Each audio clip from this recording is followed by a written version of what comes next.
Before we start telling stories, before I start talking, really, take your hands over your heart, please. Take a deep breath in, and let it go. Another deep breath in, and let it go. Listening to Diane caused me both excitement and anxiety all at the same time. Right? So, that was amazing, but I needed a rest too, so I really needed it. It was a dark night. It really wasn't quite night yet, but the clouds overhead were thick as the teaching artist walked up to a building that on the outside looked like a bomb shelter and on the inside looked like a prison. It was the Montgomery County Coalition for the Homeless Men's Shelter on Neville Street. The people inside the space, those that work for the Montgomery County Coalition for the Homeless, were filled with joy and the ability and the desire to help. But the men who walked in that space, their bodies demonstrated a level of hopelessness that just filled them. Best phrase someone ever shared with me was, no one chooses homelessness. It happens for a variety of reasons.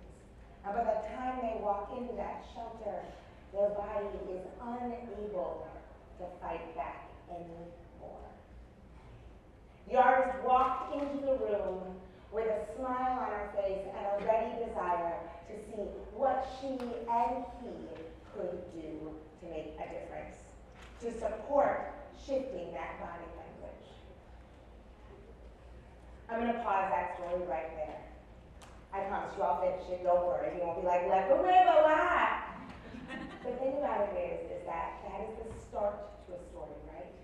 Each and every one of you has the same superpower that I have. Each and every one of you in this space is 100% absolutely on a daily basis a storyteller. It is your job to tell your organization's story. And sometimes your organization's story is also what? It's your story, right?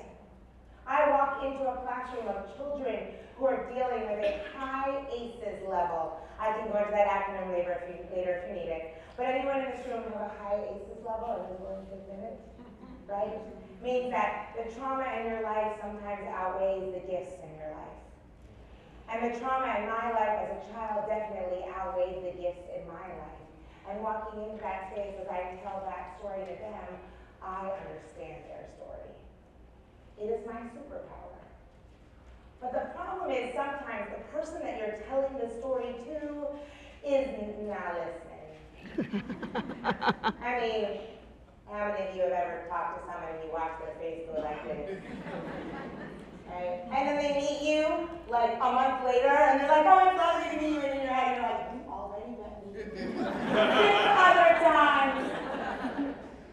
But you have to think about what is the story that you're trying to tell. How are you telling that story? What are you doing, and how are you taking one story and telling it from a different angle and from a different angle and from a different angle? I know that there are people that I go to and I talk about the men's shelter, and for them I focus on digital literacy. Comcast is one of our main funders of that program. There's a lovely woman in the back. She's going to wave her hand because she's filming. Her name is Jessica Wallach. She runs our digital literacy program.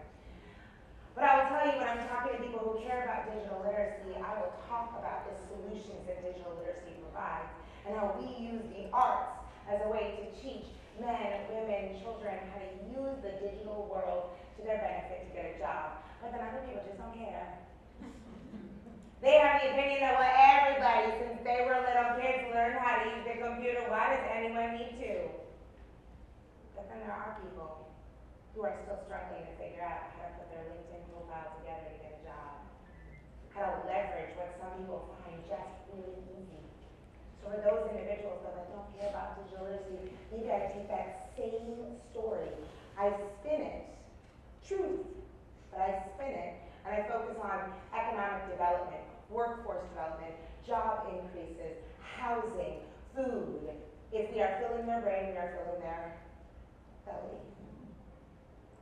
I think about what is my setting? Where is my story happening? Who are the characters of my story? Does anyone remember that lesson from when you were in elementary school? Right? What is a story? The story has a beginning, a middle, and an end. It has a setting, it has characters, it has a problem, and it should have a solution. But how many of us are aware of the fact that sometimes one solution is not the right solution?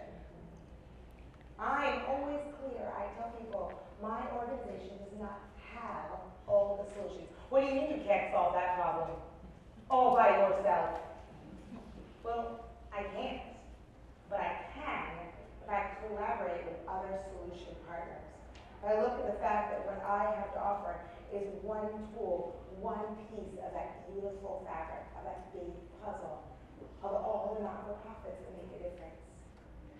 So you have to think about what is your story that you can tell. And no matter how many of you in the past 9 months have felt a moment of anxiety? You have a moment of anxiety. How many of you have had a moment of hopelessness? How many of you have had a moment of just pure, you want to take your fist out and bust through? Okay, I am a non-violent individual, but I'm not the last of the people in my lifetime, and last time I was like, I did it in my head. But then I think about my power. I want everyone to show me their muscles. By the way, I can see you at the back if you're not showing me your muscles. Okay? But your muscles are not just here, right? Where else are your muscles? In here. Where else are your muscles? Heart. Where else are your muscles? Your mouth. Where else are your muscles? Your eyes. What do you see? You see that person is just kind of, while you're talking, you think about how you can. So recently I was speaking to a donor, starting the story that I told you. And when I spoke to that donor, I could tell they glazed over. So I switched tactics. I said, have you ever been homeless? And the person went, no. I said, you know that it is easy to become homeless. It is easy. I was almost once homeless. My husband, father passed away. We had to sell his truck, his business. He had to go home. His mother needed him. And I had the electricity turned off in my house. And I'm the CEO of a not-for-profit. It is easy.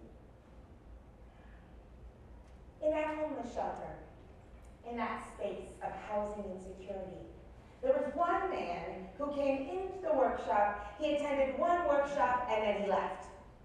And Jessica Wallach and her team thought, didn't we do anything? Did it work? I don't know. And then a couple weeks later, that gentleman came back. He came back excited. Shoulders looked different. Body language was upright. And he told them that he'd gotten a job. He had attended one workshop on public speaking with an artist named Drew Anderson. He is a magic maker. Okay? He had attended one workshop. That man had a stroke and lost his job. And therefore, he needed the confidence to go and face another job. So as you're listening, I am going to step aside and I'm going to bring up the fabulous, amazing Sarah Bareilles. I want you to think about your own story. Okay? Yes, you should be paying attention to what she's saying, and she's fabulous. However, I actually am giving you permission to mentally daydream while you're listening. Okay? I give myself permission to mentally daydream all the time. But I want you, as you're hearing her story, and she's going to model for you a fabulous story, and then Reggie's going to tell a piece, and then we're going to do an activity, and then we're going to have 5 incredible leaders in your community come up and tell stories, and I'm going to wrap it up. But while you're listening to all of that, I want you to think about what your superpower is. If you are not confident public speaking, practice in front of a mirror. Practice your stuffed animals. Call your best friend over the telephone, or your mom, or your uncle, or your neighbor who can't hear very well or can't see very well. Right? But it doesn't matter. Practice.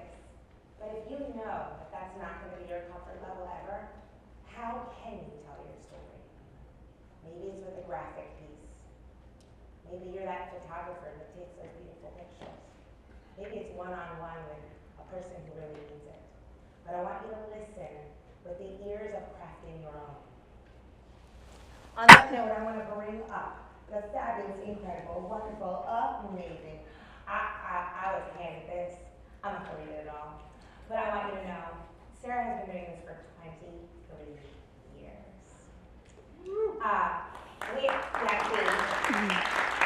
Now, I will tell you that when I asked Sarah this question, like I think a week ago or 2 weeks ago, she was like, well, professionally. But you have to understand that Sarah was a professor at Hampton College. University. Oh my, thank you. I messed that up, please forgive me. Hampton University, and to me, in her job there, she was a storyteller too, right? She has told stories in environments that will blow your mind. Festivals. She has performed at the International Storytelling Center. It's not fancy.